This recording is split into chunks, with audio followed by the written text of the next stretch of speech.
Donald Trump's threats of tariffs and trade wars may have sparked shock in many parts of the world.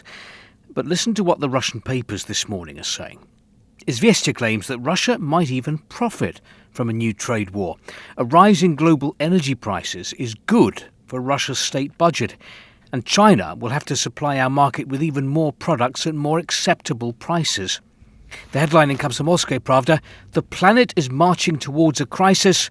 Thank you, Donald, for this." An economist tells the paper that these Trump manoeuvres pose no direct threat to the Russian economy.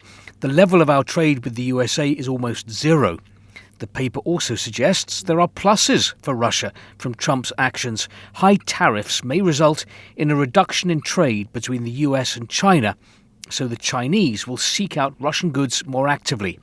Another economist tells the paper that China may increase the amount of grain and energy it buys in our country. For Russia, this will become an additional window of opportunity to expand our export market. As for the Trump administration taking aim at the US government's main aid agency, USAID, the Russian government paper seems quite happy with this. The United States Agency for International Development, which through soft power had destabilized governments Washington didn't like around the world, may itself now pass into oblivion. Neither Ukraine nor other post-Soviet countries can expect the previous generosity of the sprawling network of subordinated non-governmental organizations. Meanwhile, 80 years ago today, the Yalta Conference opened.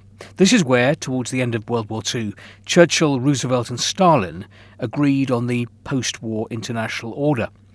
The Russian authorities have long talked about the need for a Yalta II. Nothing, I think, would give Vladimir Putin greater pleasure than sitting at the top table of international politics, taking decisions on the global order. Well, Komsomolskaya Pravda asks, will there be a Yalta 2.0? After all, the old rules of the game in the world have crumbled, but the new ones don't exist. Will there be a meeting of Putin, Trump and, for example, Xi? One Russian senator suggests a summit between India, China, the US and Russia. A former Russian diplomat surmises there could be 5 to 10 countries that would want to take part. Such a Yalta 2.0 is unlikely this year, but we should work towards this. Kommersant writes that a new Yalta is theoretically possible between Russia and the West, but there is no sign of it, and while its influence on the world would be noticed, it would not be defining.